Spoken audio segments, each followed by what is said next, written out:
Thank you. I can hear you, Sam. It's Tracy here.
Well, folks, I'd like to welcome everyone on screen and just declare this April regular council meeting open at 6:01 p.m. and recognise that this is a first in relation to how we conduct meetings now, and it may be a step into the future. This will be on record tomorrow if everything goes right tonight for the public to view. So the policy to record the proceedings of meetings of council on digital media to assist the preparation of minutes and to ensure that a true and accurate account of debate and discussion of meetings is available. And this audio recording is authorised by the Local Government Meeting Procedures Regulations in 2015. I'd also like to move to welcome everyone present on screen. We can advise that the meeting will be recorded in accordance with the audio recording of council meetings. To record the meetings of council to assist in the preparation of minutes and to assure a true and accurate account of debate and discussion at meetings is available. And I'd like to announce that the video recording of the council meeting, we will be filming the meeting, and that the recording for testing purposes, if test successful, the film will be made available to the public. At this stage, I'd like to make acknowledgement of country. I would like to begin by acknowledging the traditional owners and custodians of the land which we meet today, the Tomajuna people, and to pay our respects to those that have passed before us, their history and their culture. Thank you, folks. We'll move into the agenda. Attendance. We're all present, which have had the roll call. Thank you for your patience. Apologies, nil. Leave of absence is previously approved, nil. We'll move to item 2 on the agenda, 2.1, the confirmation of the minutes of the previous ordinary council meeting. So moved, Mr. Mayor. That was Deputy Mayor Dunyam. That's I'll right. second. Councillor Fairbrother seconded. At this stage, any corrections that you have noticed to the minutes, please identify them prior to taking a vote to adopt those minutes. Any corrections, folks? I'll put the motion. All in favour, please say aye. Aye. Aye. Against? Carried.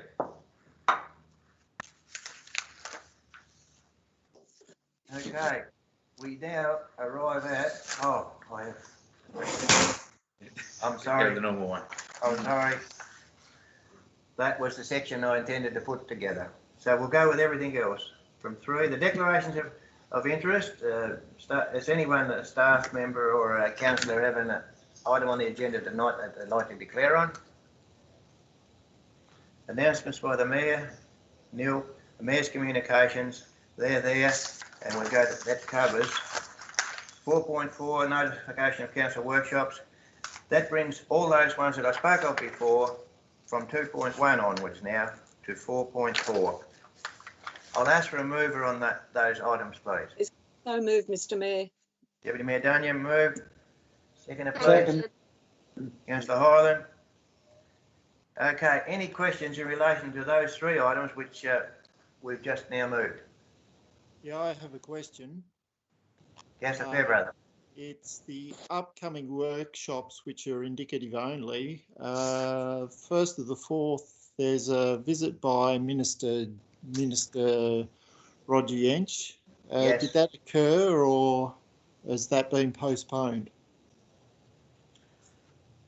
Through Mr. Mayor, no, there's no dates for Minister Yench. All of the minister appointments were postponed, so that didn't take place. Those upcoming workshops, clearly need to be updated. But the visit from Minister Yench was postponed. Thank you. Okay, any further questions in relation to those group that we've just had a motion on? Okay.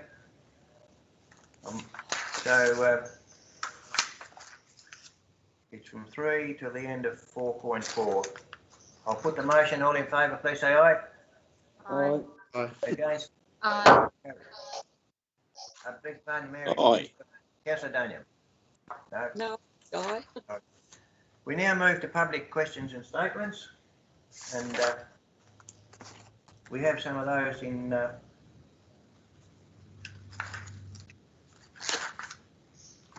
5.1, responses to the public questions taken on notice from the previous meeting. The 5.11, Cameron, the multi-purpose facility, questions there and the officer's response. 5.12, Councillor Fairbrother, Freedom Camping at Sisters Beach, the question and the response. 5.13, yep, so municipal plantations in the municipal area. And 5.1.4, fire prevention protocols, questions and the officer's response. So that is there for information. Now we move to public questions received in writing, and which we have one from Mr. Cody Hutchison, and I'll ask our officer Samantha Searle. Mrs. Searle, would you refer to that one, please? Sure. Mr. Cody Hutchison from Pre-Elena has asked, what does it take for council and councillors to seriously consider an objection from a community member for a council project decision? Do councillors have common criteria or standards to which they assess community objections, or is it purely the percentage of people in the municipality voicing objections to council's decisions?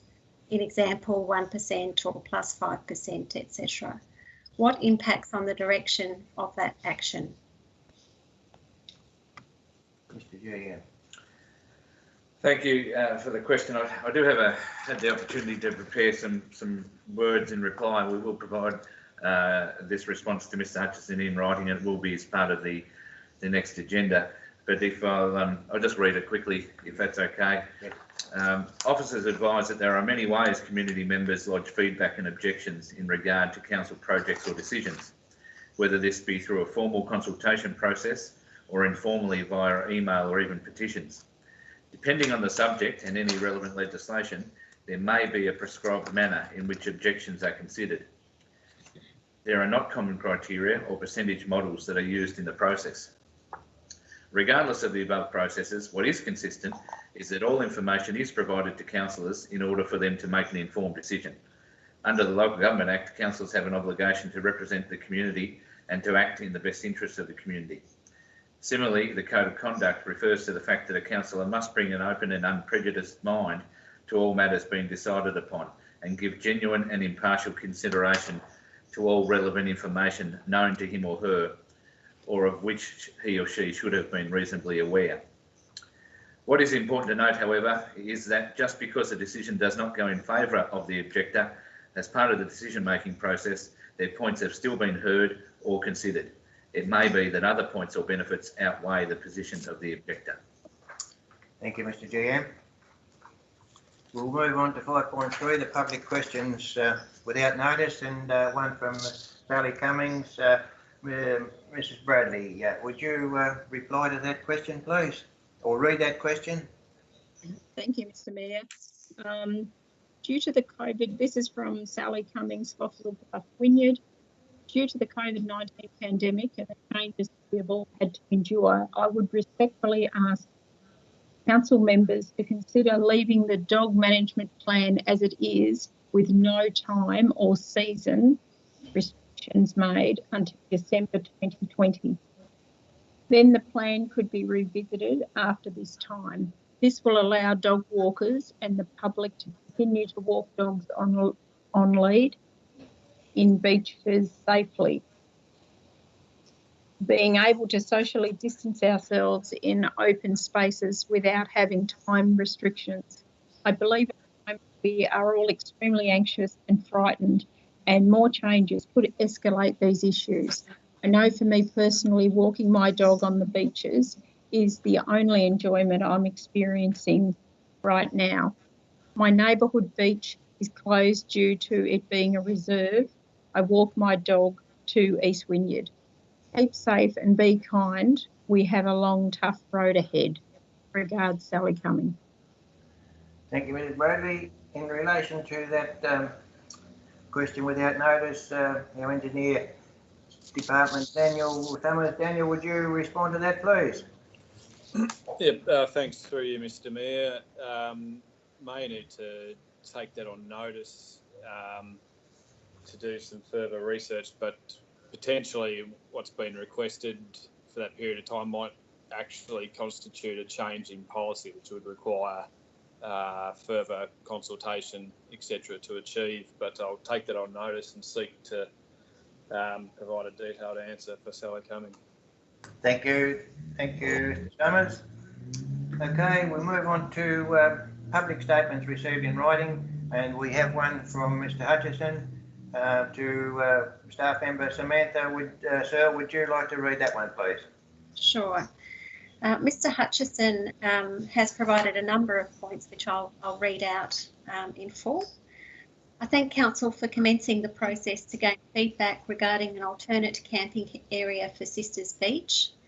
I look forward to hearing the range of perspectives on this topic.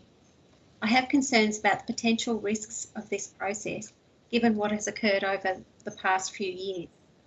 Number one, during the public consultation phase to identify community views about camping in Boat Harbour Beach, Council staff and consultants gathered valuable feedback, and data was used to inform the draft of the Boat Harbour Beach Master Plan, which allowed for an area for public camping. Point two, this draft plan, which allowed for community supported public camping, was then promptly ignored by councillors who proceeded to double check by talking to those who did not want camping through one-on-one chats, the face-to-face survey of Boat Harbour Beach residents by Councillor House and Councillors Edwards, and additional community meetings. The apparent outcome of this additional consultation was that a number of people had changed their minds and now did not want foreshore camping in the Boat Harbour Beach. Point three, in March, I sent councillors a study around community perceptions of the Boat Harbour Beach foreshore camping ban, highlighting that there was still strong community support both in Boat Harbour Beach and across the municipality for regulated camping along the Boat Harbour Beach foreshore. To date, only 2 councillors have acknowledged receipt and none have disputed any data or commentary provided. Point 4, so I wonder, given the complexities and peculiar approach taken by councillors towards freedom camping in Boat Harbour Beach, will councillors again overlook positive feedback and take their outlooks and judgments about freedom camping in general and just put regulated camping at Sisters Beach in the too hard basket? Point 5, let's play out scenarios, and he lists a number of ratios. What are the actual numbers of people? What qualifies as a suitable number of respondents on which to determine a way forward? What I want to know is what percentages, numbers of people qualifies as justification for a decision on a divisive issue? What is the threshold, and what voices will be heard from residents of Sisters Beach? Will people from the rest of the municipality be given an equal say? Point 7, what consistency is there in responding to feedback as per my question with notice? What criteria is established for making assessments about projects such as this? And how does the community know if a fair and reasonable decision has been made against this feedback? Will council release the feedback that the community provides back to the general public? Point 8, in regards to development applications, objections can be considered regardless of their number and supported or ignored based on predetermined councillor views, councillor attempts to side with concerned ratepayers. Point 9, so I ask, is there an authentic reason for council staff to gain feedback about the views of Sisters Beach residents, knowing full well that there will be a potential division and councillors voting with their current views on Boat Harbour Beach camping will presumably not vote in favour of camping at Sisters Beach unless there is something compelling to convince them otherwise? What will it take for the Sisters Beach community or wider community to convince councillors that it is wanted? How much influence will residents of Boat Harbour Beach have on this feedback process? Then he lists the views of regulated camping at Boat Harbour Beach as per the decision in August, and lists the councillors that voted in favour and against that motion. If councillors did not see a future for camping in Boat Harbour Beach, what are the advantages that they see in Sisters Beach? And if the general community consensus is in favour of campsites at Sisters Beach, what would prevent them from permitting a public camping area in Sisters Beach? If there is positive community support with councillors, then go to those in opposition to camping and find out for themselves about all the negative issues that camping brings. I sincerely hope that the community feedback is primarily considered based on the actual data of the majority views, rather than phantom majorities. I think regulated camping is a fantastic idea for the community of Sisters Beach and have been waiting a long time for this to occur. I'm positive that Council can find a regulated camping solution. And that's it. Thank you, Ms. Searle. Thank you for presenting that statement in writing. We now move to 5.5, public statements without notice as nil. The Planning Authority items, there are none on the agenda tonight, so that will eliminate public questions about those planning matters or public statements relating to planning matters. So we move to item 7 on the agenda, matters raised by councillors. Responses, 7.1 to councillors' questions taken on notice from the previous meeting. There's 7.11, Councillor Fairbrother question and a response. 7.12, Councillor House and a response. 7.2, councillors' questions received in writing nil. Councillors' questions without notice were nil. Notice of motions nil. No. 7.3. Oh, sorry. I rushed through that one. Item 7.3 on the agenda, councillors' questions without notice. Any councillors have questions without notice? No? Yeah, Mr Mayor, I'll go. Okay, Councillor Hyland. A question to the engineer. Has there been any further consultation in regard to that milk tanker issue on Robin Hill Road? Mr Summers, could you have anything further to pass on to Councillor Hyland in regarding to that matter? Yep, through you, Mr Mayor. Council officers have been out to have a look at that location.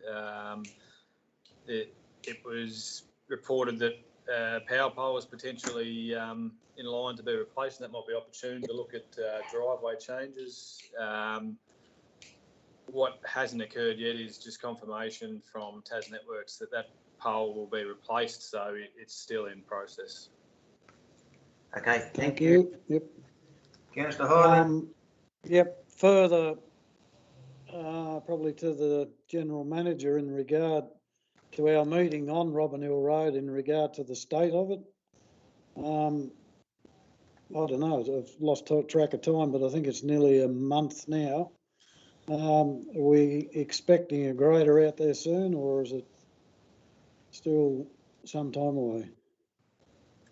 Mr GM, can you answer that question, or we need to go to Mr Summers? No, I had asked to be kept updated on this particular matter, Mr Mayor, and the information I have here in front of me is that, and I'll quote it, our contract grader has been tied up on another job, so on our return on the 20th of April, one or the other, so a couple of options in relation to it, our grader or the other, will grade Robin Hill Road. So it's, by the information I have, it should happen this week, Councillor Hyland. Thank you. Further councillors with questions without notice? Yeah, got one, Mr Mayor, thanks. Yeah, Councillor Bramage. Thank you. Just to touch on Robin Hill Road and our grader, I guess our grader is sitting in the yard, but maybe we haven't got a driver for it. Would that be correct? Or the driver might be off? Mr GM. I'm not sure about that. Daniel might know. Yeah. Mr Summers, Daniel, do you have an answer for that one at this stage? Yeah, look, through you, Mr Mayor, I'll check on that one. I don't believe our driver's off currently, but I'll provide Councillor Bramage an answer to that one. Thank you very much. Any further, Councillor Bramage? No, thank you. Okay, any other councillors, questions without notice? No, thank Okay. you. We'll move on. And notices of motion that we've nil received. Okay.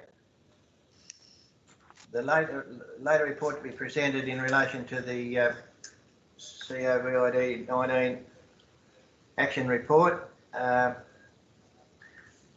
Mr Mayor, do you want someone to move that the report be included and dealt with at this meeting?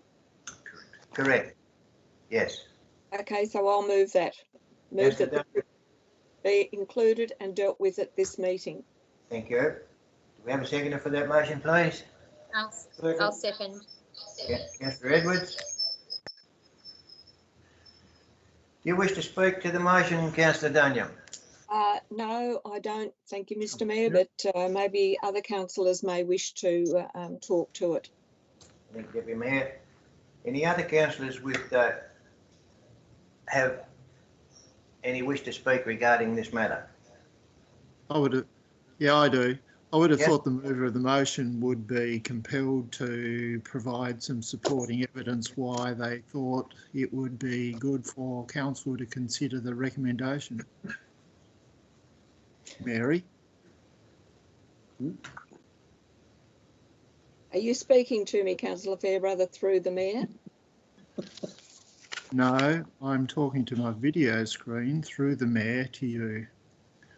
That's exactly what I said, Councillor Fairbrother. If you would like me to speak, I shall ask the Mayor if it's okay for me to make a comment. However, I did say no comment at this stage. Okay. I guess I could ask the Deputy to reply to Councillor Fairbrother, please, if you wish. Yes, yeah, thank you, Mr Mayor, I will do. Thank you for pulling me up on that matter, Councillor Fairbrother. The report, as stated, has been prepared in accordance with the local government meeting procedures, etc. And it is around the emergency provisions that we need to set in place. It is our strategic planning for the safety of our workers, for everything that we do, and for the provision of our services to our community. So I think that we are in line with what is expected by the Minister and the government, and I think it's important that we do adhere to the directions of the government at this time. Thank you, Deputy Mayor, for that. I do note now to refer to something that I had overlooked in the attachment. No, that's right. That's what we're doing. That's what we're doing there. Okay, you gotcha. Yep. If I can speak, just to clarify, obviously this report could have been prepared and circulated at the with the same time as the other reports, but very quickly you'll notice through this whole scenario with COVID-19 that it would have been out of date extremely quickly, and particularly given the agenda was prepared a little earlier on this particular occasion. So it was thought best to hold off, and certainly that's proven a wise move. There has been significant change in recent times with the escalation of controls in the northwest coast. So primarily, as I said, the report was held off to make sure that what was put before council tonight was as up to date and accurate as could possibly be. Thanks, Mr. GM. Okay, I'll put the motion. All in favour, please say aye. Aye. Aye. Does anyone wish to vote against? All in favour? Carried. The late report, we need a mover and a seconder for the late report. Could I call on for that attachment for a mover and a seconder for that late report, please? Yeah, I'll so move that the late report be accepted. Yeah, Councillor Fairbrother, moved. Second that, Mayor Walsh. Deputy Mayor Daniel seconded, and that the recommendation there, the note taken in relation to the pandemic, agree to the proposed local government association stimulus measures, agree to progress a financial stimulus package to support the community and businesses, including, and it goes on to tell us. Any questions in relating to any speakers in relation to that motion? No, I'll put the motion. All in favour, please say aye. Aye. Aye. Against? Carried. Aye. Okay, 9.2, financial hardship policy. There's a recommendation there that council adopt the proposed financial hardship policy with immediate effect. So moved, Mr Mayor. And Deputy Mayor seconded. Duncan. I just couldn't quite hear who that voice was. Seconded, Robbie. Sorry, Yep. Andrea. Councillor Courtney, thank you. And I moved it, the Deputy Mayor moved it, Mr Mayor. Yep, thank you. Any discussion in relation to that from the mover? Mr Mayor, if I can just briefly say, as identified, this report has been prepared in line with the COVID-19 situation to enable the Council to consider a range of temporary measures to support the community in meeting their financial obligations to Council over the period of the COVID-19 pandemic. This report is well researched and addresses the many variables that may affect the financial capacity of our residents and community. These are temporary measures for the duration of this pandemic, and I strongly urge the Council to support this recommendation. Thank you, Deputy Mayor Daniel. Councillor Courtney, do you, as the seconder, wish to add anything further? No, Mayor Walsh, I think Councillor Dunningham's actually covered it, and it's fair and reasonable, and it's what we've got to do. Okay. Are there any speakers any further? It hasn't been indicated that there is no opposition to this motion. I'll put the motion then. All in favour, please say aye. Aye. Aye. Carry. Okay.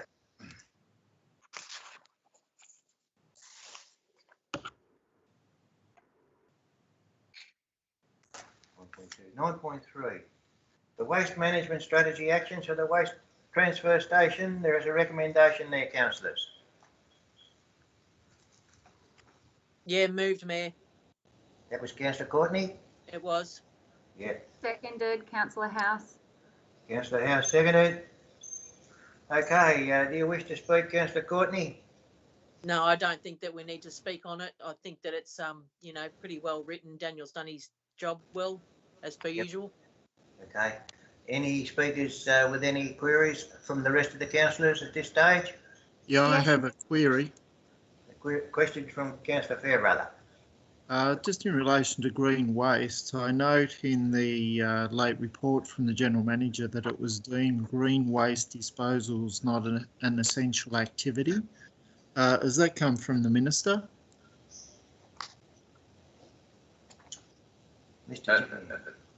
Through Mr. No, it hasn't. I guess that's there's no directive around green waste or household waste. It's a determination of our own that whether green waste is seen as something you could possibly store on your property until such time that some of the restrictions are lifted. But no, there isn't a direction from the Minister in relation to waste at this time. There has been a lot of discussion. It's quite possible that a statewide position could become prevalent in the coming weeks around green waste, but not at this stage. I guess in relation, if I might speak to the motion, my concern is that people that are contained at home may be gardening and accumulating quite a bit of green waste. My concerns are what's going to occur with this, as accumulated green waste can also be attract vermin and provide vermin outside for that type of material, and to me disposal of it would be a social good. I have some concerns, I guess, that just because other neighbouring municipalities are doing it doesn't necessarily mean it's good practice. I fully recognise that social distancing and the reasons behind that.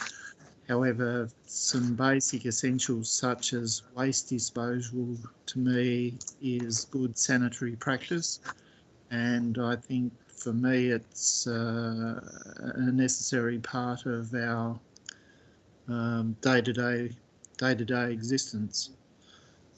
So whilst I support the waste management strategy actions, I think a little bit of common sense needs to be used in this instance as well. Through you, Mr. Mayor, and I'm happy for Mr. Summers to jump in here if need be, but my understanding this particular report doesn't have an impact on the existing green waste arrangement. So the green waste can operate as it does now with extended social distancing and so forth, and the fees and all the protocols that exist now will remain the same. This particular report will change to zero, obviously, the gate entry fees for cars and station wagons and wheelie bins for domestic waste, but the green waste arrangements would remain as they are now. Yeah. For you, Mr Mayor, that's absolutely correct. At this stage, there's no charge on green waste. Don't believe there is. Is there? Oh, if that is the case, I support the motion. Green waste is half price.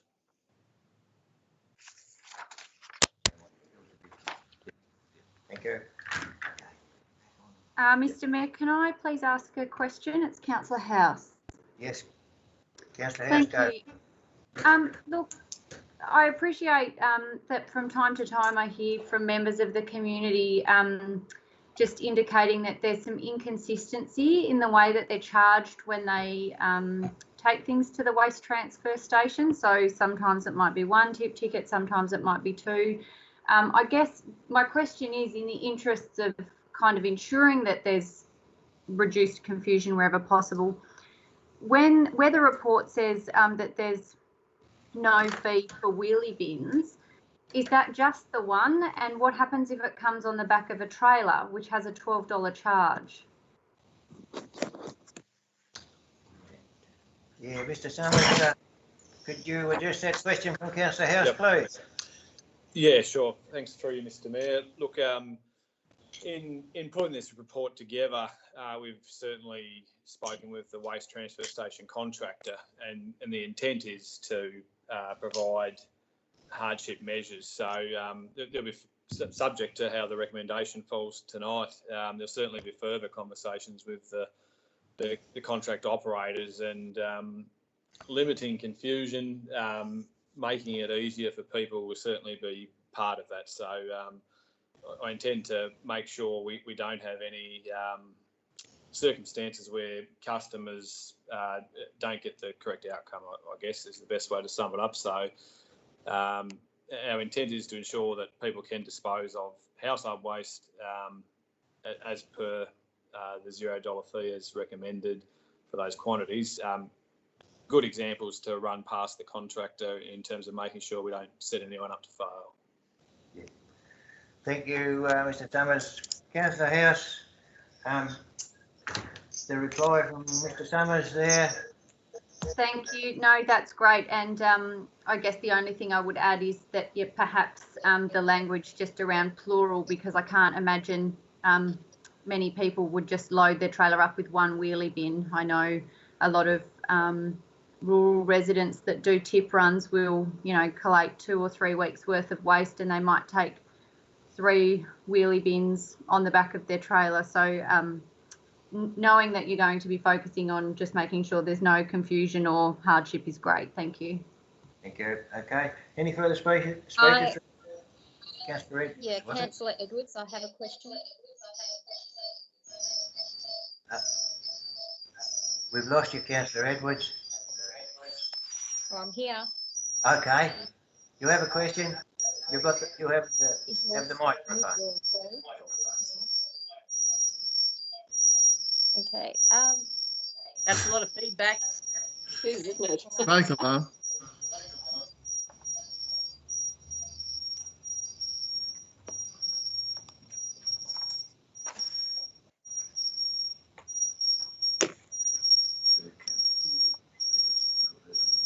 Okay, mute mine.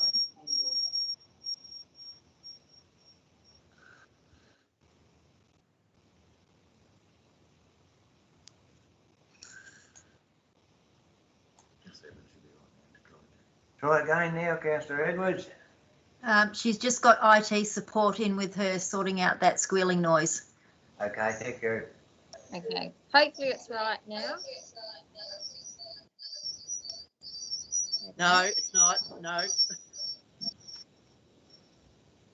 Tell Gary to stop swinging on his chair.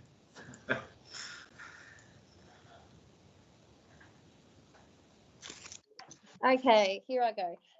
My question is regarding the cash at the waste transfer station. Will we be looking at FPOS facilities there? I understand that we do have a contractor there, but in going forward, maybe we need to talk with the contractor with an FPOS facility. Thank you. Okay, that in the near future at this stage. Oh, Mr. Summers, do you wish to comment on Councillor Edwards' question there? Yeah, through you, Mr. Mayor. Certainly, that's something we want to look at. Contactless payment method, but particularly with the current pandemic circumstances. Yep. Take it on board. Thank you, Mr. Summers. Thank you, Councillor Edwards.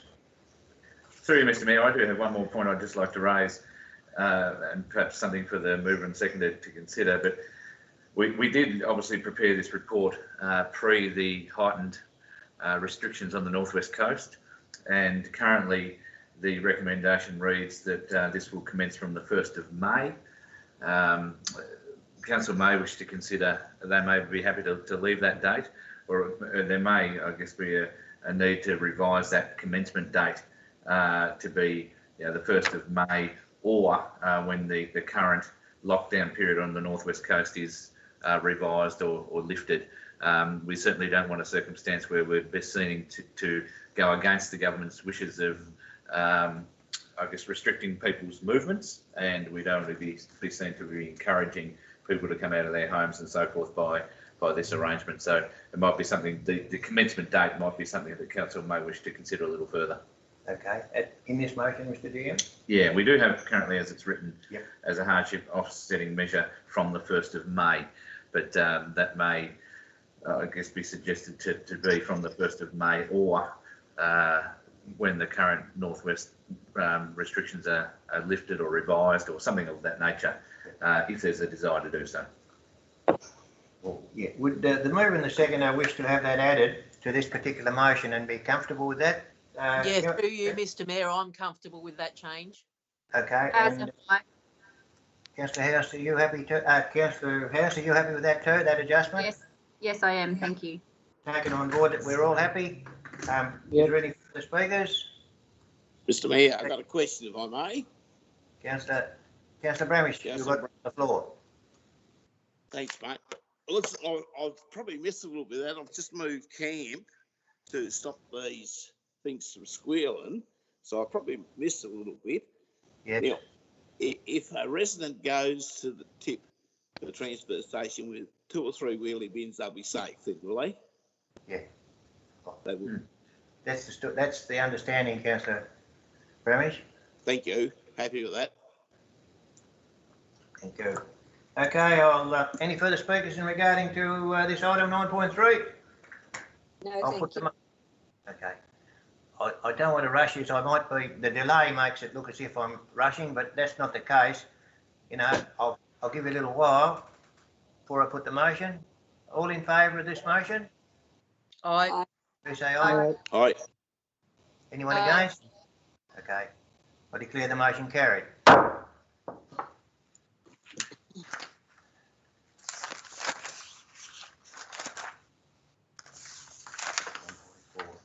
.4, the disposal of the playground equipment at East Wynyard.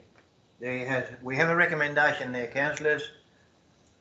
Need to move adoption. Yeah, that is, yeah, right. Thanks, Mr. GM. And it's just been pointed out to me by the GM, which option 1 or option 2. Option 1 is endorse the use of the existing practices for the disposal of equipment, which they're listed, or option 2, endorse the council officers to undertake and express their interest process to seek proposals for the interested parties for transfer of the equipment to private ownership, subject to the following conditions.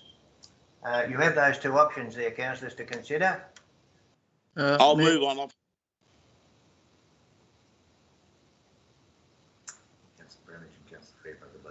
Yeah, I'll get you to go again. I didn't catch who went first, but I know you both spoke together.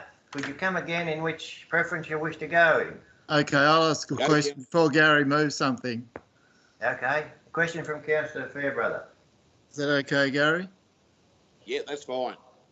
Yeah, I just had a question about what our existing practices are. Recognised on page 34, paragraph 1, it runs through some. I'm also aware that our normal practice for offloading surplus materials is also going to public auction. So I'm just wondering if staff could clarify what is the existing process we are agreeing to in option 1. Thank you, Councillor Fairbrother. Mr. Summers or the GM? Yep, I can, sorry. You're right, Daniel. Go ahead. Yep, through you, Mr. Mayor. In terms of playground disposal, it is embedded in the report, but typically if there are minor items that remain compliant that could be reused, shackles and the like, we would salvage those. But given that the standards for playgrounds change rapidly and they're ever increasing, it typically materials are recycled, and those that can't be recycled are sent to landfill. Okay, So thank you. that is the existing practices referred to in option 1.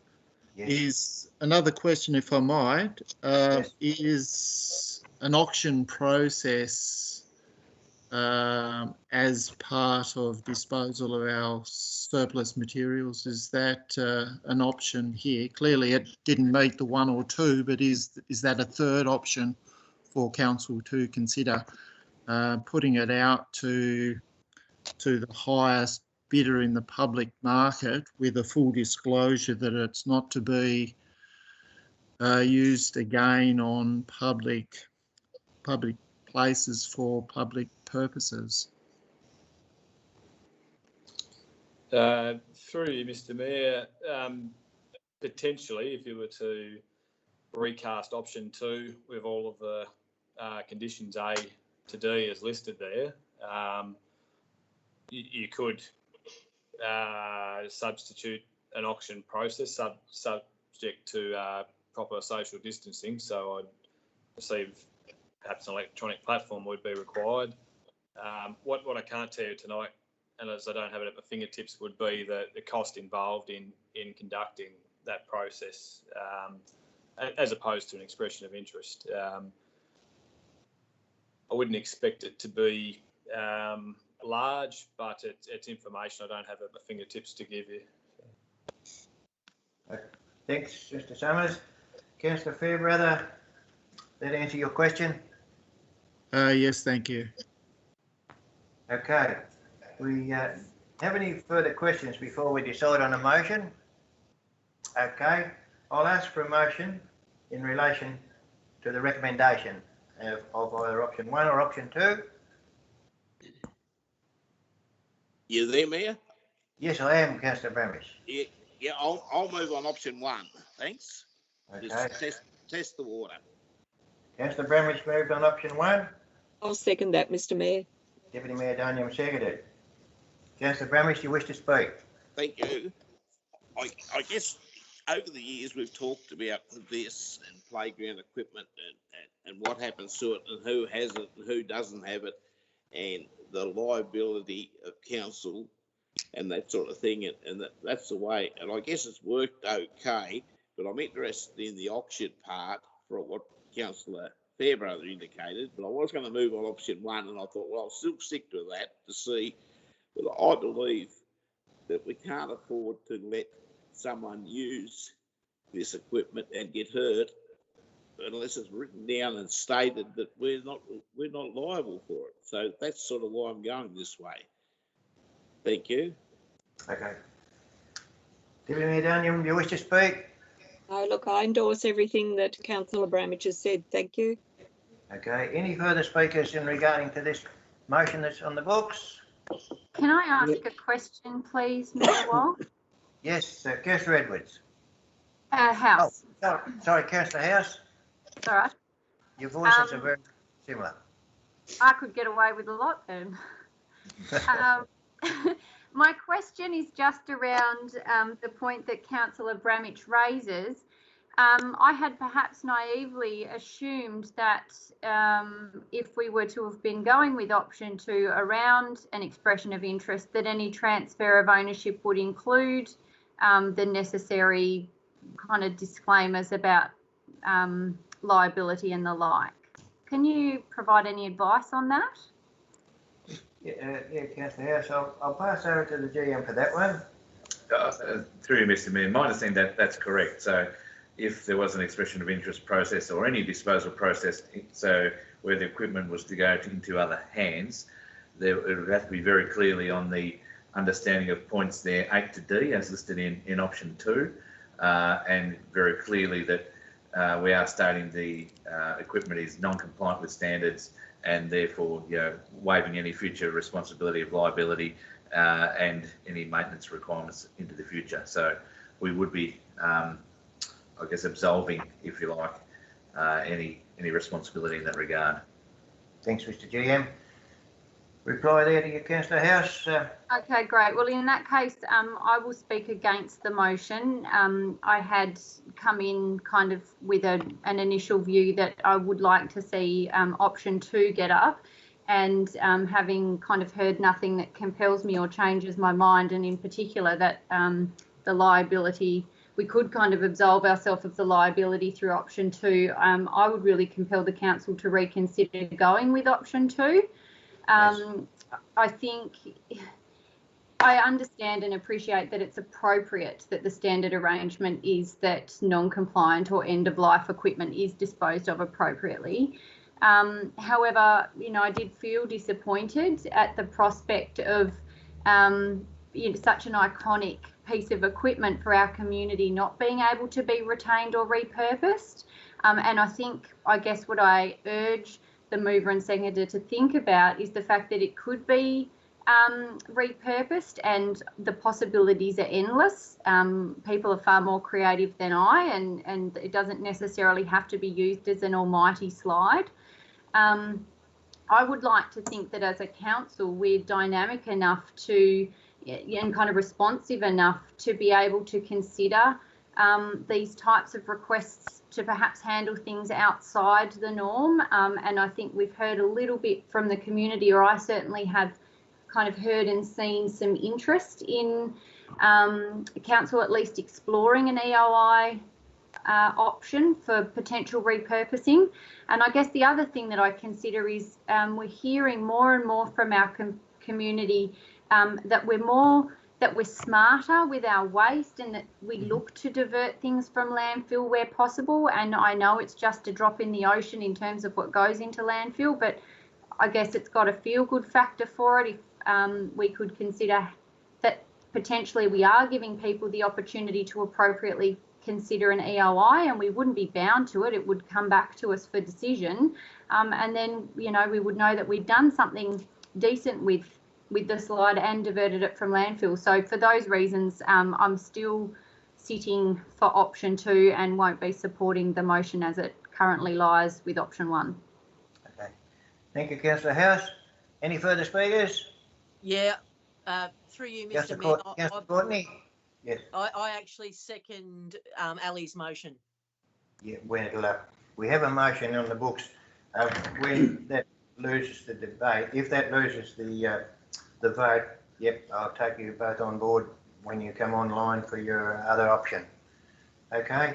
So, so we have this motion on option 1 at the moment, moved by Councillor Bramish and seconded by Councillor Duniam.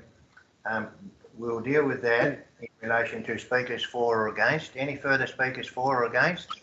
Yeah, Mr. Mayor. Councillor Hyland? Yeah, I'm going to speak against the motion at this stage, and given the fact that what Councillor House has put forward, I think, and given the situation that we're in, and what's going to happen when we eventually come out of this disaster, I think there's real merit in sort of wanting to utilise anything of any value around the area. I think it's going to be very important, so I'll be voting against the current motion. Okay. Thank you, Councillor. Any further speakers? Yeah, Mayor Walsh, I wish to speak. Okay, Councillor Fairbrother. I endorse Councillor House's comments. The only question that I have is the expression of interest process the right one? I recognise we're speaking against or for option 1 in this instance, which I I'll be speaking against. I just wonder, and considering whether the expression of interest process is the right one for me. Okay. And I only express those concerns as the expression of interest process to me will be coming back to council for council decision, which is fine.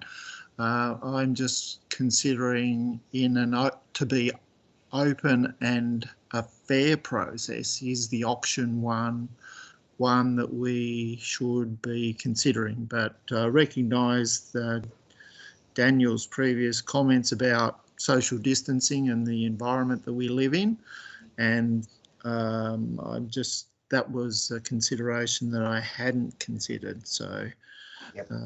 At this motion, the motion I won't be supporting. Okay, understand. Okay, is there any further speakers? No? Okay, Councillor Bramish, do you wish to close the debate on this option one motion? No, it's fine, Mayor, thanks. Okay. Deputy Mayor Daniam, do you wish to have anything to say? No, not at this, thanks. Okay, thank you. I will now put the motion in relation to option one, moved by Councillor Bramish and seconded by Deputy Mayor Daniam. And there'll be a division, so we'll move slowly through this. Those for that motion on option one, please say aye. Aye. Against? No. I believe the noes have it. I will take it on as I've understood it. Those against, Councillor House, Councillor Hyland, Councillor Courtney, Councillor Fairbrother. Correct. And Councillor Edwards. And Councillor Edwards. And myself. Okay, and those for the motion left the balance, which was Councillor Bramish and Councillor Daniel. Okay, clear. I'll put the motion is lost. Alternate motions, councillors. I understand that Councillor Courtney was supporting Councillor House. Which one wants to move the motion? I'm happy to move the motion, Mayor Walsh. Yep, thank you. Councillor House moves and Councillor Courtney seconded. Yes, sir. Okay, you've Mr. Mayor, spoken. Yeah, would you like to? Mr. Mayor, could I ask a question? Yeah, question. Yeah, Councillor Daniel, Deputy, go. Okay, so well, there are two questions, I suppose. One that Councillor Fairbrother has brought up, he's not sure whether it's the right process, but the other question I have, and it may require an amendment, is that if we don't get any expressions of interest, what are we going to do then? So could we consider in an amendment to add option one as an alternative by endorsing the use of existing practices for disposal of the equipment? In the failure to get expressions of interest? Yes. So that would come under as point E. I guess it would come back to us for a decision, Deputy Mayor Daniel, if we didn't. I guess that would be a given.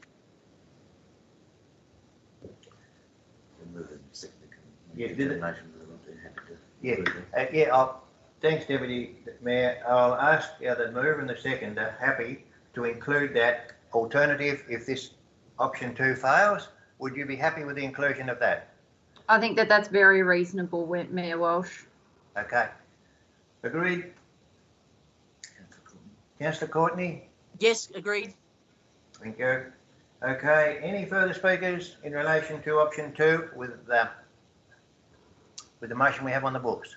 What was the thing that you considered? I just spilled my drink and I was wiping it up off the floor. Okay, option two is the motion on the books with the expression of interest, and the addition was in the situation of a failure to attract expressions of interest, we revert to option one. Yeah, I don't have a problem with that. Okay. I guess do you wish to close the debate, Councillor House? No, all good. Thank you, Mayor Walsh. Okay. Yes. Before she does, can I ask a question? Yes. Do council staff want to, or could they make comment on the expression of interest process versus an alternate one, such as a public auction?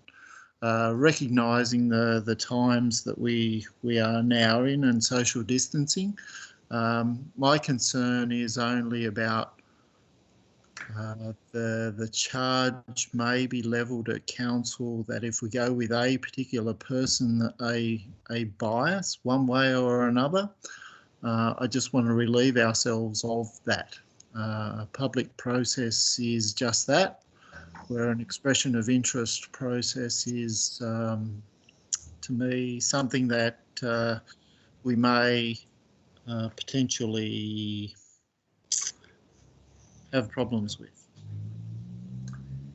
Mr. GM, do you wish to comment on the I can make some initial comments, Mr. Mayor, and then perhaps Mr. Summers might wish to add. But I guess in a circumstance like this, you may attract wide and varied interest in this particular equipment, and what people are proposing to do with it and how they propose to use it may be very different. And I guess that's where I guess an expression of interest process allows council to take those aspects into consideration. An auction clearly is more based around your financial, and the highest bidder wins, where your expression of interest, I guess, allows you to take, I guess, the alternative and community position into account. So that's how I see the difference, Councillor Fairbrother.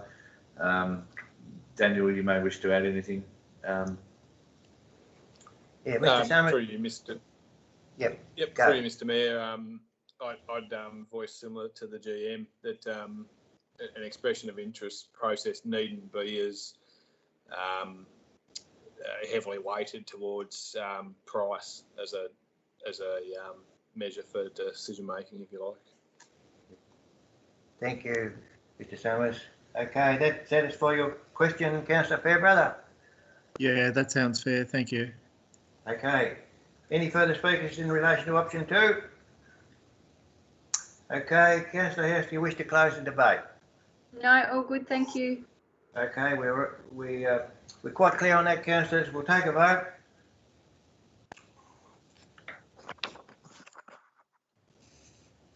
Those in favour, I'll call the roll. Those in favour, Councillor House, Councillor Courtney, Yes, aye.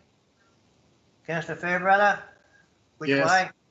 Okay, Councillor Highland, Yes.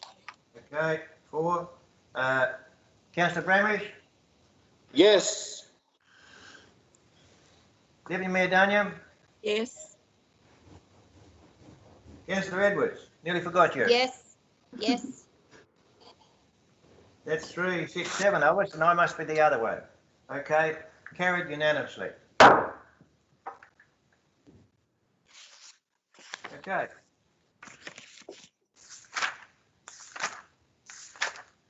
.5, the Strategic Asset Management Plan. Moved. Abbreviated to SAM. That's moved, Mr. Mayor. Councillor Courtney, Second that, Mr. Mayor. Deputy Mayor Daniel. Any discussion? No, not from myself, but I'll let Deputy Mayor Dunningham speak if she'd like. I'd just like to thank Daniel and the engineering team on the work that they've done on this asset management plan. It's a long time coming and it's great to see. Okay. Any further speakers? Yeah, Mr. Mayor, if I can just make a quick comment. Yes, Deputy Mayor. The details provide insight into what Waratah-Wynyard Council is responsible for, and in terms of acquisition, operation, maintenance, renewal and disposal of all physical assets. With that enormous replacement value in excess of 250 million, as it says there. Yes. What's really important is that the report includes risks implications, which is really important for us as councillors to understand, to make sure that we deal with things and don't face that financial shock that has been mentioned in this report. So the report of the purpose is to provide forward direction for our council and certainty for the provision of infrastructure related services. So with Councillor Courtney, I commend the recommendation to council. Thank you, Deputy Mayor. Any further speakers? Yes, Mayor, I wish to make a comment, if I may. Yes. Over to you, Councillor Fairbrother. Page 41 of the Strategic Asset Management Plan indicates an amount of 120,000 for Port Road to watch and monitor the landslide. I have some concerns as a voice during the workshop process about such a large amount of money being allocated to watch and monitor. My concerns based on the physical state of Port Road, in particular the guardrail just below Hebble's Road and Hebble's Road itself. To me and to anybody can clearly see that the land is moving.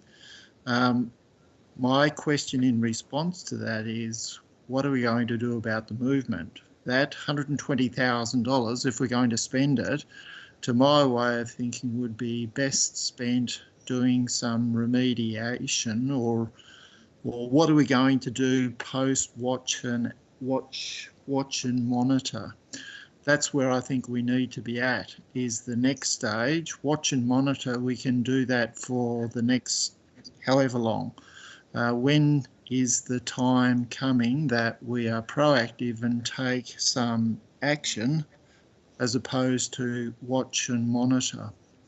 When do we do something other than watch and monitor is my question, and I consider the $120,000 would be better spent taking some affirmative action in prevention more so than watching and monitoring. Does the council staff wish to make a comment? Mr. GM. Mr. Summers, over to you and the GM. I'll let you go first. Through you, Mr. Mayor. Thanks for the question, Councillor Fairbrother. Just to clarify, the risk treatment plan proposed there is greater in detail than watch and monitor. It's also consider recommended work from the Geotech, and that refers to a report that was noted by Council in the October 2019 meeting. The watching and monitoring would be post installation of monitoring bores and inclinometers to give Council the ability to have greater understanding of how deep the movement is, how quickly it's occurring, and lead to a better set of data to which to look at solutions to arrest that movement, or to at least slow that movement. We do know that we have a history of landslide movement in the hillside there, which has resulted in road failure. What we don't have firm detail on is how deep that slip is, and how best to stop it. Thank you, Mr. Summers. Answer your question. Understand, Councillor Fairbrother. You. While I appreciate the comments, I am aware that there are a monitoring bore in Hebble's Road.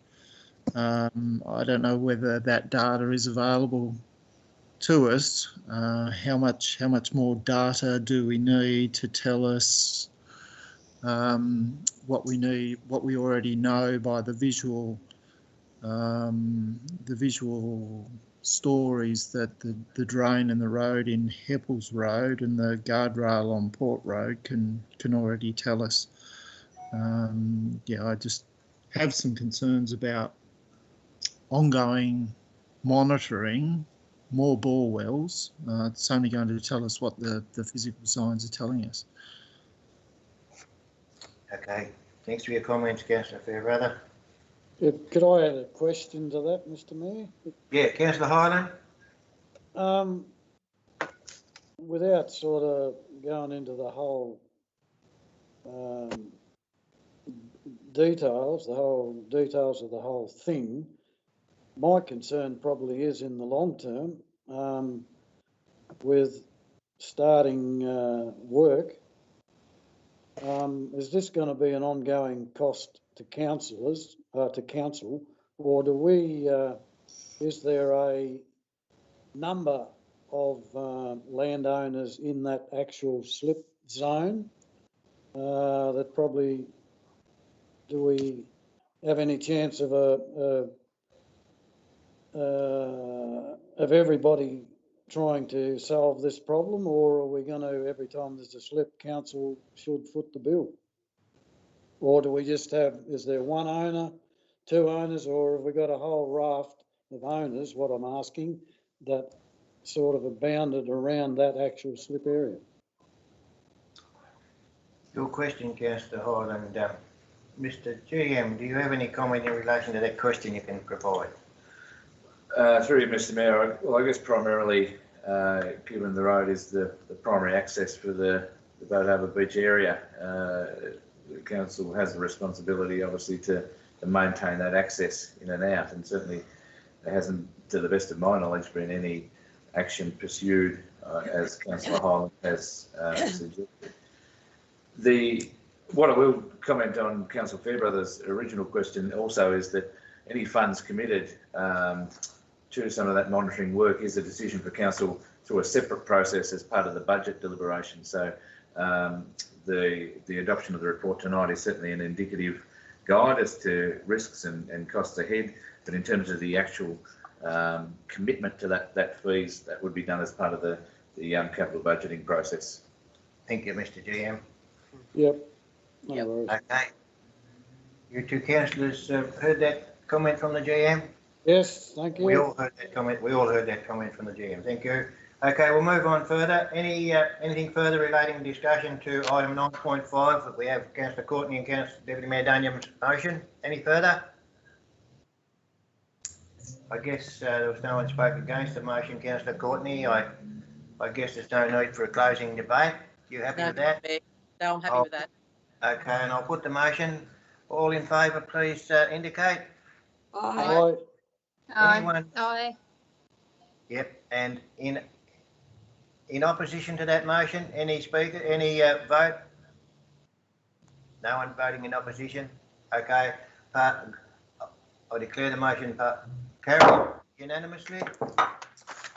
Thank you. We move on to the next one, Mr GM, which is 9.6. The Urban Stormwater Asset Management Plan and the Service Level Document. We have a recommendation there, councillors. We adopt the Urban Stormwater Infrastructure Asset Management Plan and we adopt the Urban Stormwater Infrastructure Service Level Document. So moved. That was Councillor Courtney. That's correct. I'll second that, Mr Mayor. Deputy Mayor Daniel and Councillor Courtney moved. Councillor Courtney, do you wish to speak? No, again, this is another asset management item. And as I said before, I know that a great deal of work has gone into this. So, you know, I have full faith in the engineering department's works on this. I know that this has been a long time coming, and obviously they're going on what the guidelines are on a national and state, you know, what they've been given. So there's nothing here that I think that we need to, you know, enter dispute over with the staff. Okay. Any further speakers? Yeah, I've got a question. Oh, Councillor Fairbrother. Adoption of this management plan and the service level document, could it potentially impact financially on some areas, some areas of council where stormwater rates aren't charged? In particular, Boat Harbour Beach and Sisters Beach, where council has stormwater infrastructure but ratepayers aren't charged. Is that part of the thinking behind the adoption of this policy and plan in part? I'd pass your question on to Mr Summers. Would you have a comment on Councillor Fairbrother's question, please? Yeah, sure. Thanks through you, Mr Mayor. It's as per the GM's final answer on the last item that would be a separate matter altogether for council policy making as to how they charge for the cost of that service. Okay, thank you, Mr Summers. Answer your question there, Councillor Fairbrother. Any further questions? Councillor Hyland, did you? No. Okay, I'll put the motion. Those in favour, please say aye. Aye. Against? Aye. Okay, I'll declare the motion carried unanimously. 9.7, the Transport Asset Management Plan and Service Level Document. We have a recommendation there that they adopt the Transport Infrastructure Asset Management Plan and adopt the Port Infrastructure Service Level document. So move, Mr Mayor. And Mayor second, Daniel. And second, Mayor. Courtney. Okay, any speakers? I have a question, if I might, Mayor Walsh. Councillor House. It's just regarding, I understand that the position of council to date regarding converting unsealed roads to sealed roads has been, by and large, that we don't do that, that we maintain the sealed roads to a sealed road standard and unsealed roads to an unsealed road standard. Have I got that right? And when I read the actual service level document, it doesn't, perhaps I've missed something, but it doesn't actually make immediately clear to me what there's any revised position to that or not. I do note that in page 52 of the agenda, it says unable to convert all unsealed roads to sealed roadway. But I guess, you know, in my relatively short tenure at council, it's kind of routinely comes up that there's groups in the community that might be interested in having their unsealed roads converted to sealed. And I guess what I'm getting at is whether we can kind of explore how much more transparent we might be around what this service level document means in terms of converting unsealed to sealed.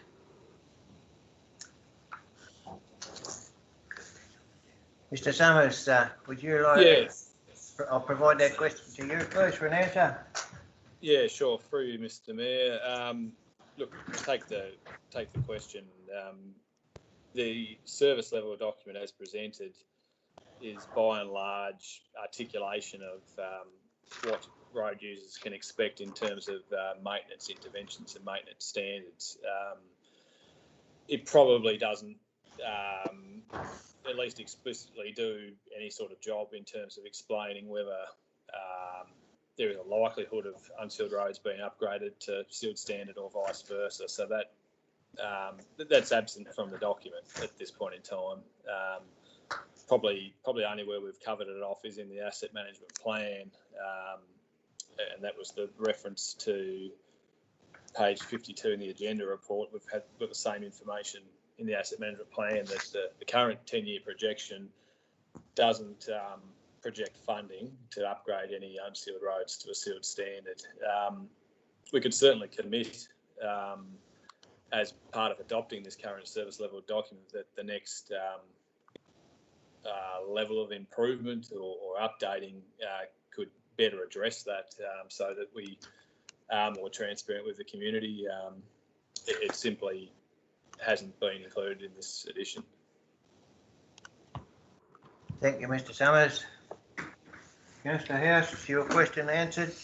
Yes, thank you so much. I really appreciate the frankness of the comments, and it certainly wasn't a criticism, but I think given it has come up a couple of times that I've noted, any future work or communication about it, I think wouldn't go amiss with the community. Thank you. Okay. Any further speakers relating to this item? Yes, Mr Mayor, I may. Councillor Bramage.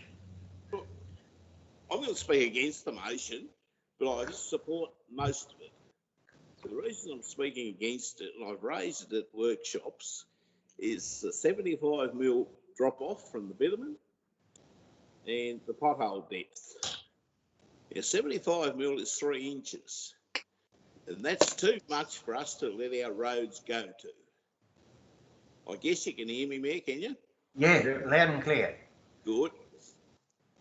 I believe we've got to protect our asset. And by letting the drop off to 75mm, it's not going to.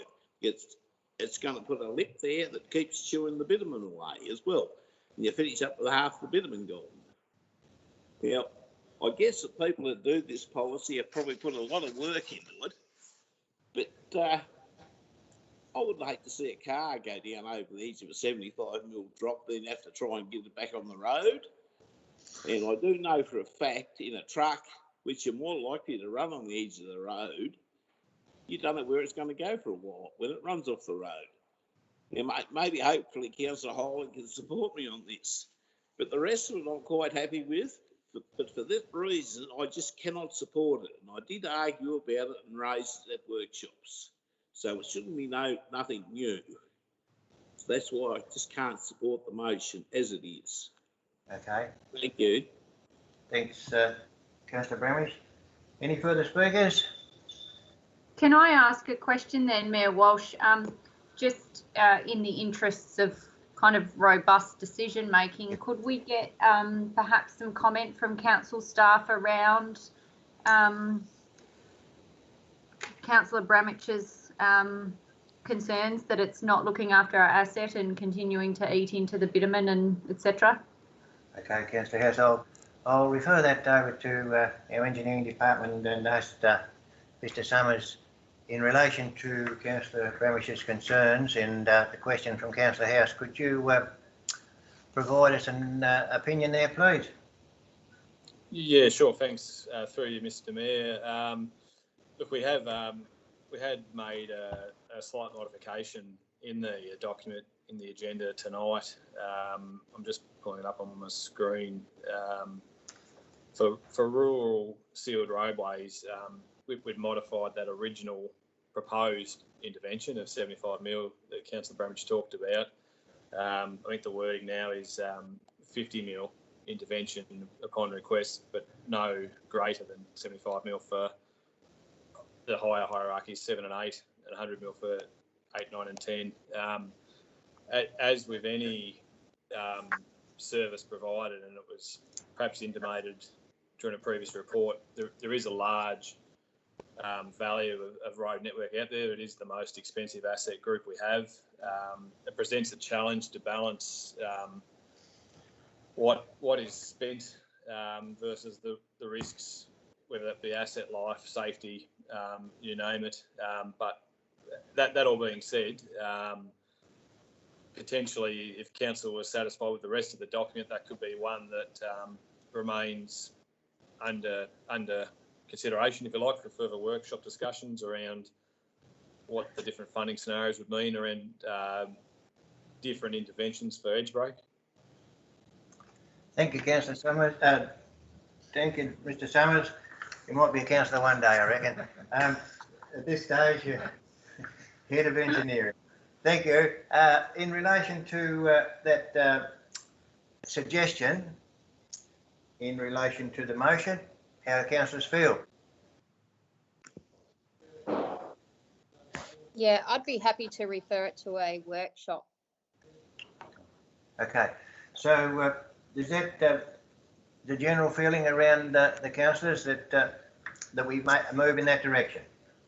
Look, I probably have a slightly different view to Councillor Edwards, and I'm not particularly wed to it, but I think hearing that 50 mil is the intervention upon request, I think sounds quite reasonable. We do have to pick, I guess, a standard that we say is unacceptable and shouldn't be exceeded, and 75 millimetres, as I understand it, isn't the target that we let the roads deteriorate to before we have some intervention. That is, you know, the end limit of what we don't want them to deteriorate past, as I understand it. So I don't necessarily have a problem with it as it is. I'm no expert in this area, and I absolutely rely on the skills of the council staff to come up with this and manage it. And I think, you know, if we're going to take it back to a workshop, we have to actually, as a council, be really invested in fully understanding what this means, a modification means in terms of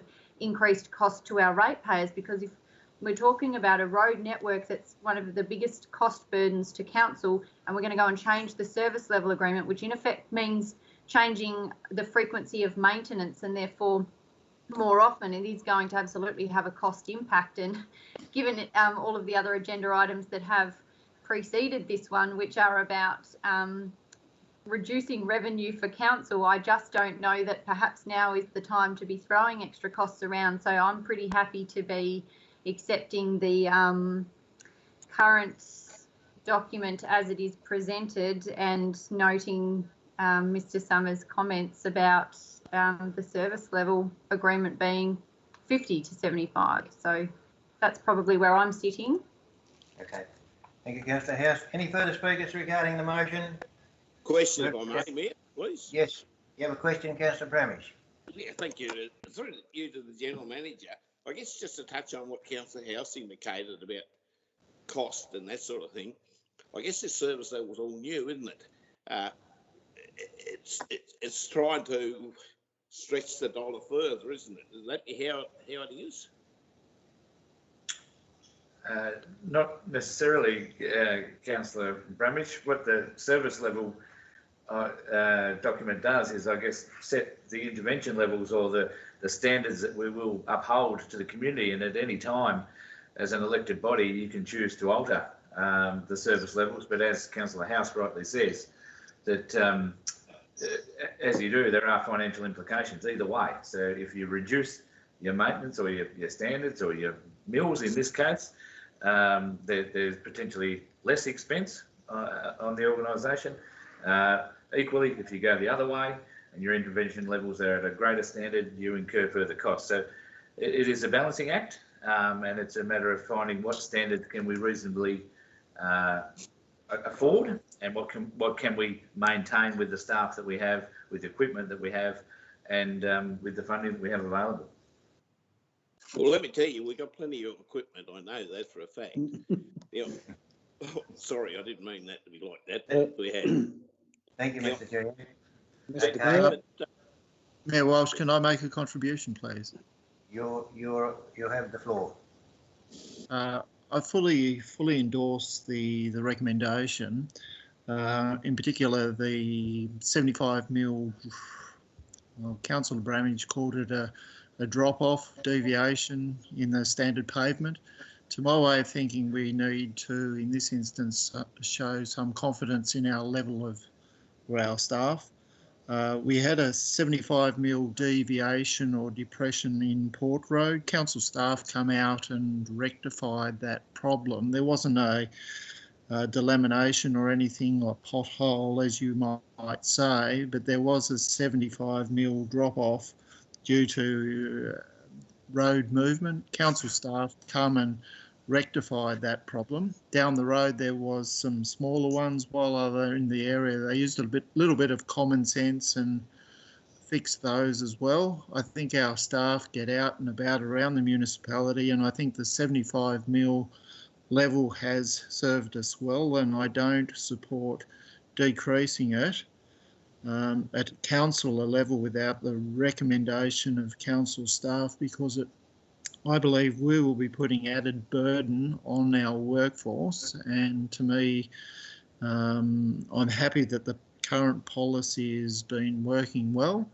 and understand Councillor Bramage's concerns, but given that we have the recommendation before us, I support the recommendation without change to the service levels within the policy. Thank you. Okay. Any further speakers? Do you wish Mr. Mayor. Yeah, Councillor Hyland. Yeah, look, I'm quite happy to support it at this stage, as it is, and obviously we can make some comments at some stage in regard to the shoulder, but like we're talking about costs and service levels. Just as an example, on Robin Hill Road, I'm not sure how all the costings are laid against a road, but the workers have been out at they've had one trip, and I'm not sure how many personnel were involved. They did fill some potholes and throw a bit of gravel around. Now, I don't know, it must have been 2 weeks ago. There's been a machine gone out and knocked back the edges on the banks. They've attempted to clear the drains on the actual side of the road, which hasn't been successful, but they've only done probably a kilometre, and there's another half to 3/4 of a kilometre on the other end which didn't have any work done to it at all. Now we've got the grader going to come out, and I'm not sure whether that'll do the whole job on that road for its time, or like get its annual spruce up, if you like. I'm just not sure how all this expense thing comes together when we're sort of making 2 or 3 trips at different stages. And in between that, we've had a lot of rain as well, which sort of undoes some of the work that they've already done. I'm just finding it hard to, yeah. Councillor Ireland, are you suggesting we should seal it? Yeah, that'd probably be a good idea. No, just look after what we've got. We used to do a really good job on our gravel roads. Look after ourselves. A couple in particular. But anyway, that's my say at this stage. But I'll support the motion. Okay. We've had one speaker against one councillor speak against the motion. Anyone else wish to speak against the motion? And I'll take it as division, and I guess that will be the way I indicate. Those in favour, all except Councillor Bramish? Aye. Aye. Okay. Aye. Declare the motion carried. Councillor Bramish voted against.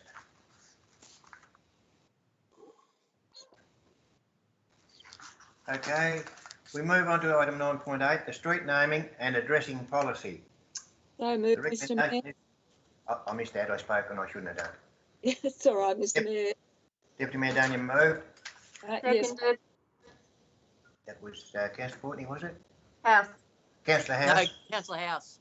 Yep, Councillor House, seconded. There wouldn't be a lot of discussion in this matter, would there? Anyone wish to speak? Can I make a comment, please, Mr Mayor? Deputy Mayor Daniel, you've got the floor. Thank you. As per the recommendation, obviously, and as stated in the policy, it formalises the council approach and obligations to street naming and parcel addressing within the municipal area. Just to comment, many areas overseas and within Australia are now including dual place naming, particularly to include Aboriginal or First Nation acknowledgement. And while this is not included at this point in time for consideration, there will be a time in the future when this council will receive application for dual naming places. However, I commend this particular recommendation to the council. Okay, thank you, Deputy Mayor. Any further speakers? Okay, I'll put the motion. All in favour, please say aye. Aye. Aye. Against? Carried unanimous. 9.9, the Community Satisfaction Survey update on the actions. The council note the update on actions from the last Community Satisfaction Survey. They'll be noting the update. So moved and seconded, please. Happy to Yeah, I'll move it. move on that. Councillor Happy to Hyland second. and Councillor House seconded. Any speakers? I'll put the motion. All in favour, please say aye. Sorry, Mayor Welsh. I would just like to, I guess I know I asked at a previous meeting about this, and I just wanted to acknowledge that this is actually, you know, a really decent report. It's got a lot of detail in here, and I appreciate it would have taken a little bit of time. So I think that the extensive work, the work that council does is extensive, and it's good to see it highlighted in here, and I don't think that should be overlooked. My only comment and suggestion would perhaps be some of those areas where there was a really kind of significant gap between the community's expectations and the importance and how we're meeting them. There were gaps in there that were over 2 points in some spots. And while some of the work that we do as a council will naturally fit in fulfilling some of those requirements, I guess I would encourage that perhaps we consider how we might brand or promote that we are doing that work as a means of improving X section of the community survey, and perhaps even, you know, when time permits, which I appreciate probably isn't at this point because we have got a lot going on with COVID in the mix, but how we might potentially task some unique things to meeting some of those criteria, because I guess what I'm worried about is that if we just naturally tick along with the work that we're doing and we ping some of it to some of those areas for improvement, you might find that down the track when we do another community survey, they don't actually appreciate that we've done that work in that space or recognise that as having been an improvement in, for example, leadership within the community. So I just think kind of pitch and marketing wise and considered effort, maybe we can give that some thought, but that's just simple suggestion as opposed to anything critical. So thank you. Yep, thank you for that. Any further speakers? Okay, I'll put the motion. Moved by Councillor Hyland and seconded by Councillor House. All in favour, please say aye. Aye. Aye. Aye. Against? Carried unanimously. 9.10, open space, sport and recreation fees and charges review. So moved. Move Councillor Fairbrother. Seconded.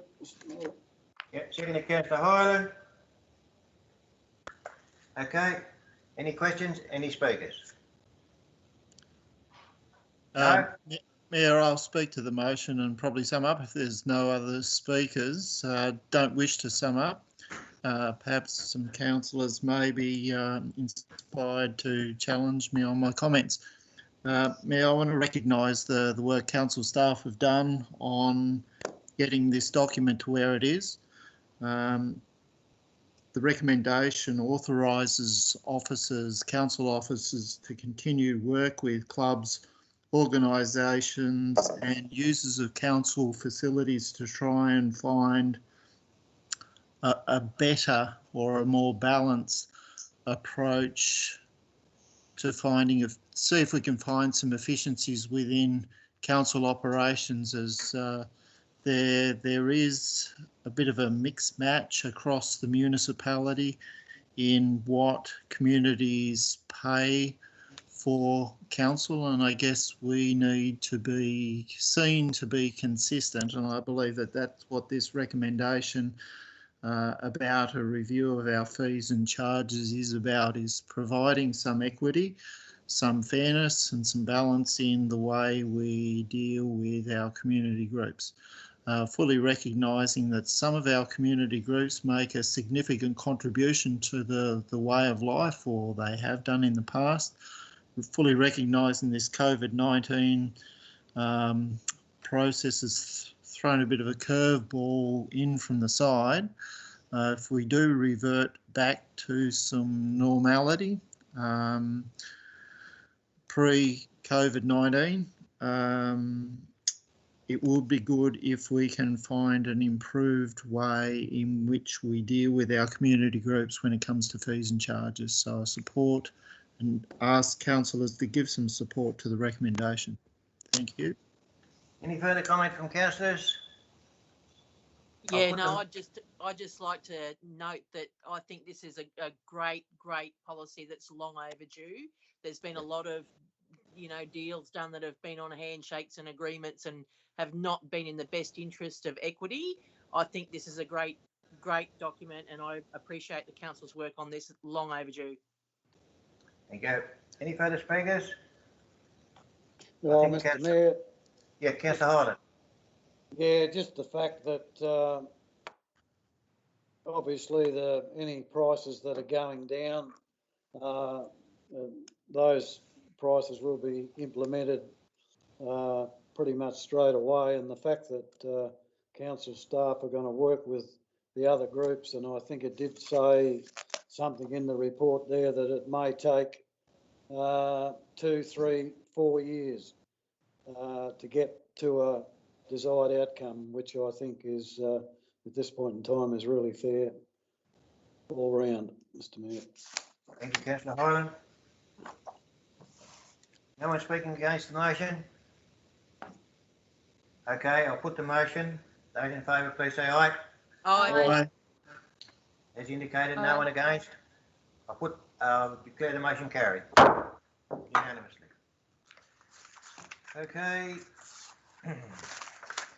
9.1111 Quarterly Progress Report. That the Council note the 1920 Annual Plan Progress Report for the period ending the 31st of March 2020. So moved, Mr. Mayor. Deputy Mayor. I missed it. Seconded, Councillor House. House, Councillor House, thank you. That's good because I have having trouble with recognising the voices. But that's so good that you identify to begin with. That's it. Thank you. Move Deputy Mayor Daniam. Second, Councillor House, that this annual plan quarterly progress report be received. Any questions? I'll put the motion. All in favour, please say aye. Mr Mayor, could I just make a very quick comment before you do put the motion? Yep, okay, sorry. That's okay, Mr Mayor. It's a brief report, but it does provide insight into where we're at for the past quarter. It does also indicate that there is a lot of work still in progress, and it will be interesting to make some comparisons between each quarter, bearing in mind that this is a working document that will evolve as per delivery of commitments outlined in the annual plan. And that's it.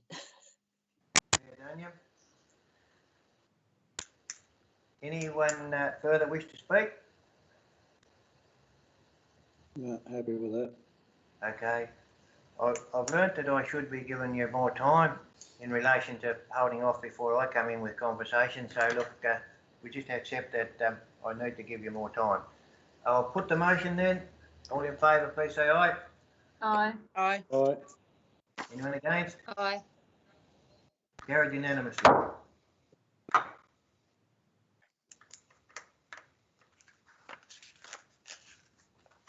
We are getting there. 9.12, 9.12. Financial report for the period ended the 31st of March. As per the recommendation, Mr Mayor, it's Deputy Mayor Duniam here. Thank you, Deputy Mayor Duniam. A seconder, please. Second, Yeah, I'll Councillor. Councillor. Councillor House. Okay. Anyone wish to speak or ask any questions? No? I'll put the motion. All in favour, please say aye. Aye. Aye. Against? I'll carry it unanimously.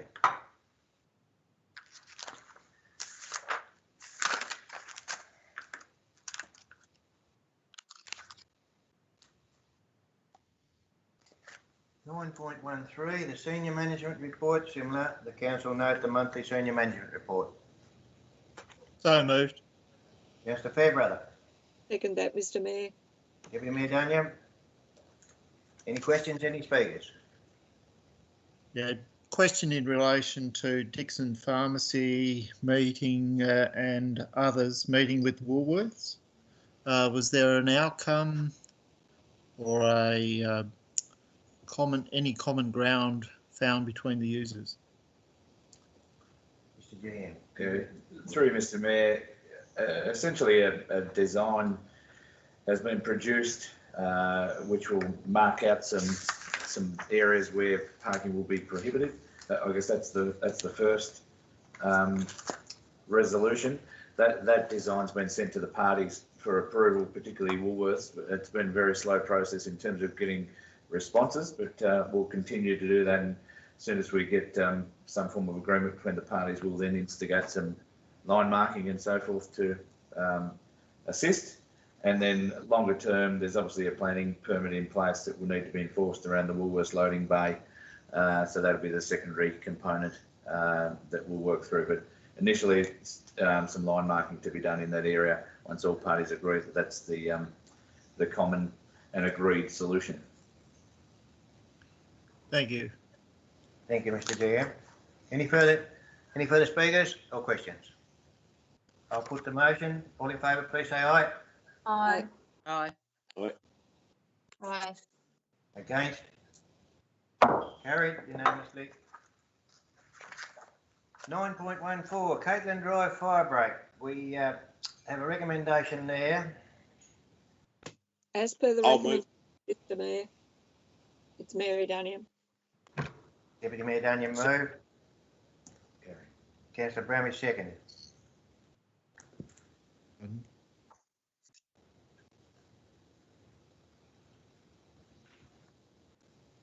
I ask a question, Mr Mayor. Yes, Councillor Bramage. Is there any idea or any consideration given yet what width we're going to go, whether we're going to go 13 metres or 20 metres. I guess how I read it is, if we go 13 metres, we've got to clear the undergrowth. But if we go 20 metres, we just take it 20 metres and that's where it stays. I might be wrong, but that's how I read it. Okay.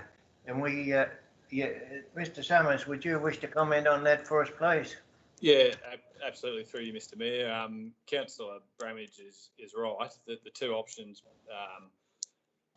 deducted out of the online tool, 13 metres and 20 metres. The 13 metre break requires ongoing thinning of the fuel load. That could be mechanical means or cold burns, whereas the 20 metre fire break is an absolute, that it gives a break that doesn't rely upon thinning of the vegetation or cold burns. So sorry, I was just going to add to that.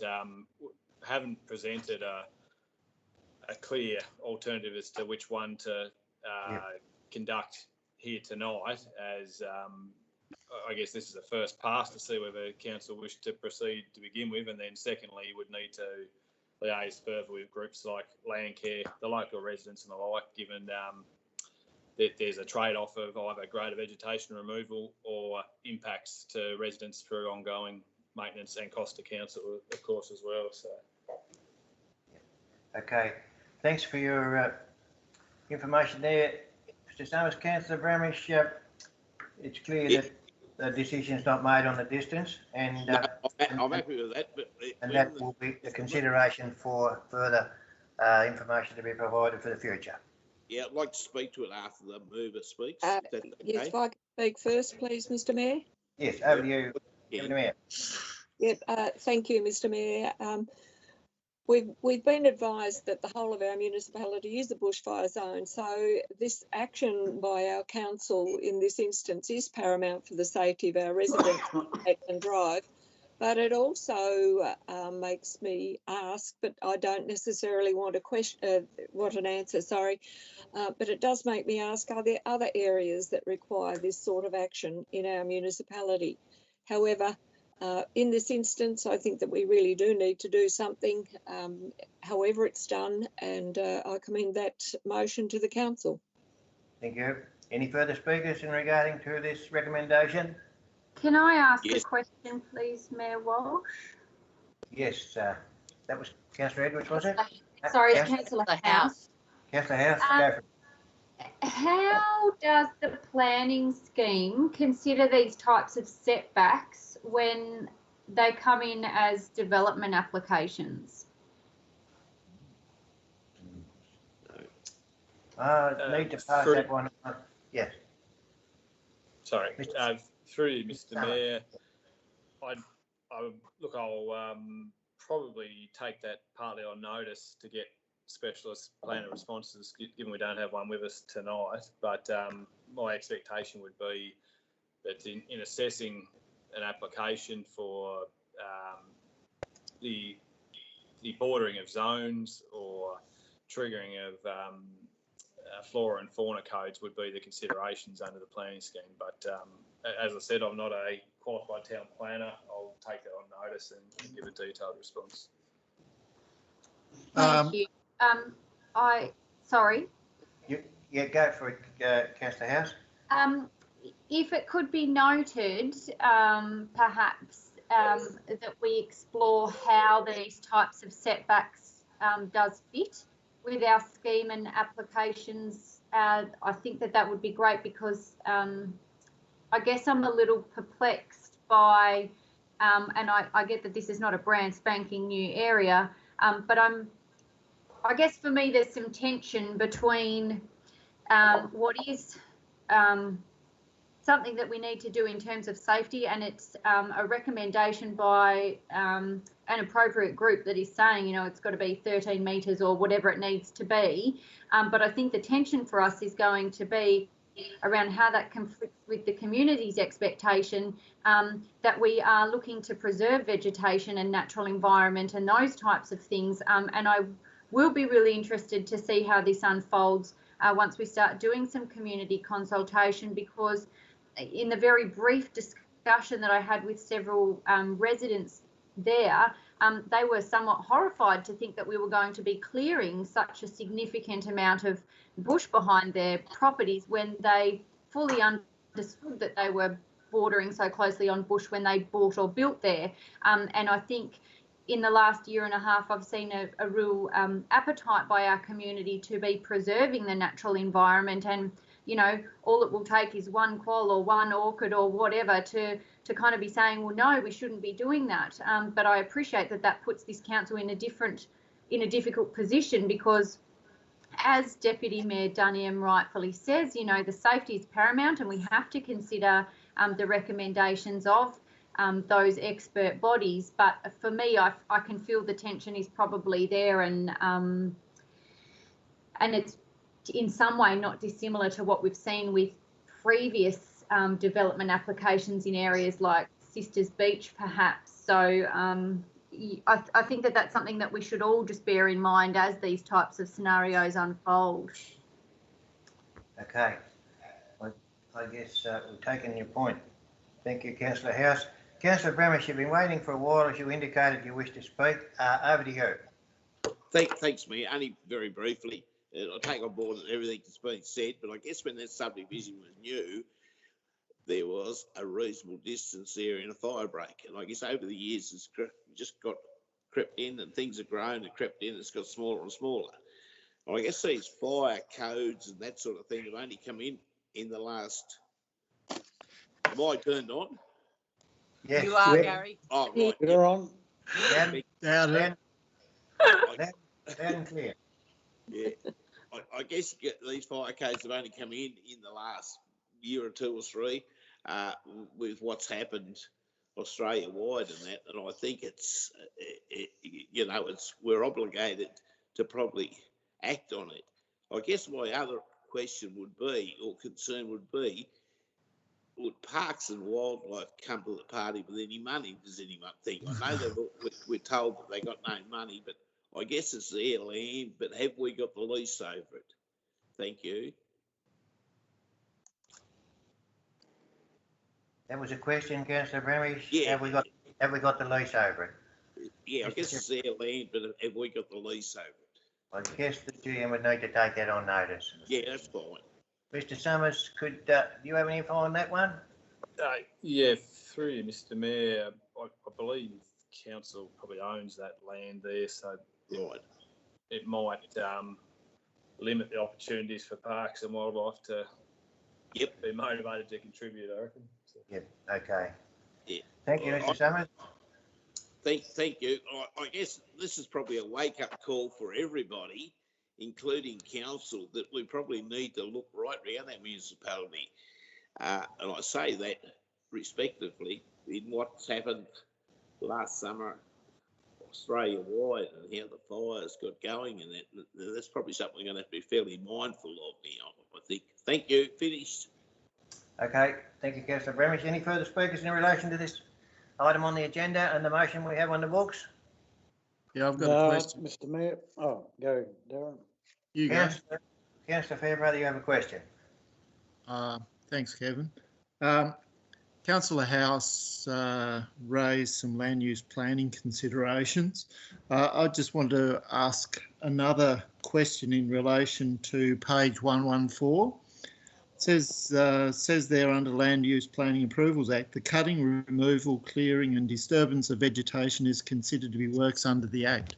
My question is, where's the line between what ratepayers can do under maintenance and what is required for a permit? Where is that line?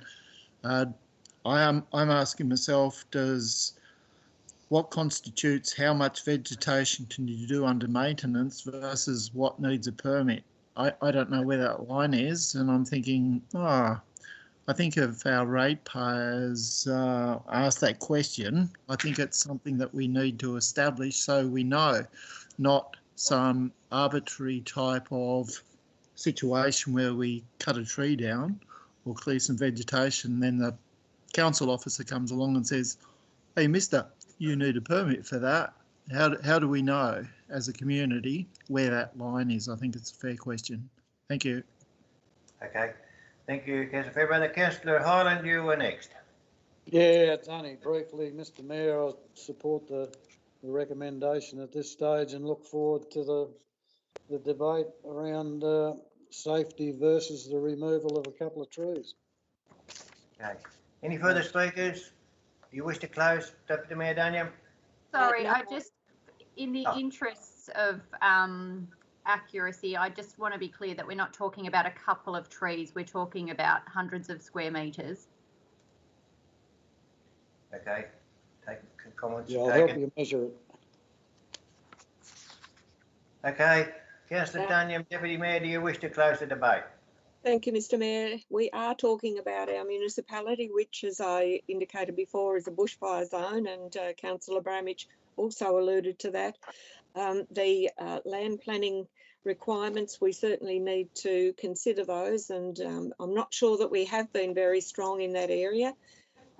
And as Councillor Fairbrother alluded to, and Councillor Bramich, that we do need to undertake better monitoring of these situations so that we are not caught in the same situation as those areas on the mainland. So I think that it's really important that we start looking at what we need to do, and it does come back to the question that I don't want an answer for, but maybe we need to consider where else should we be putting in these fire breaks to protect our residents.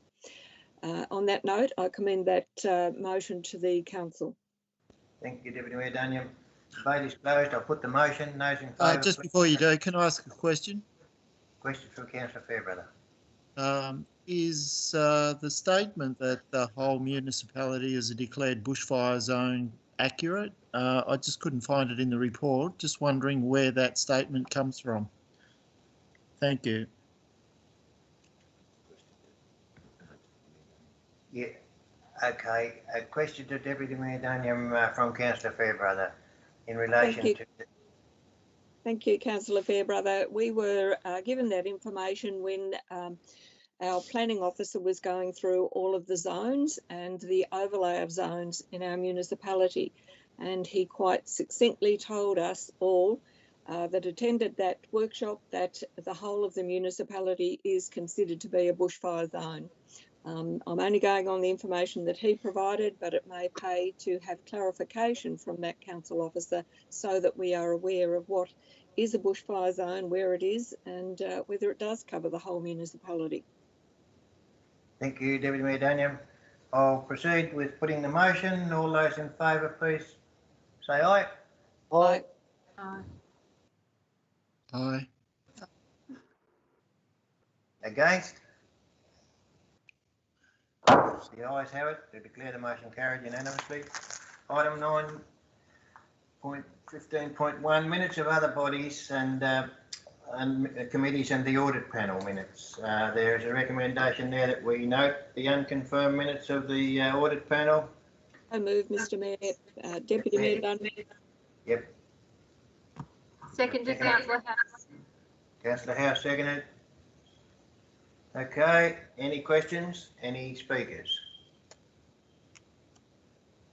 I'll put the motion. All in favour, please say aye. Aye. Against? Aye. Carried. That last one nearly makes me wonder whether it was a no against at times. I need to give it more time. Okay, folks, we are now to a recommendation that the council resolves by an absolute majority that the matters listed below be considered in the closed meeting. We have a mover for that, please. I move, Mr Mayor. Deputy Yep. Seconded, Councillor House. Councillor House seconded.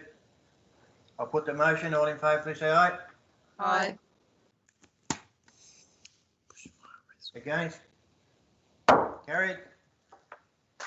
Closure of the meeting to the public. That the council resolves by an absolute majority to go into closed meeting to consider the following matters. So moved, Mr Mayor. Councillor Hyland.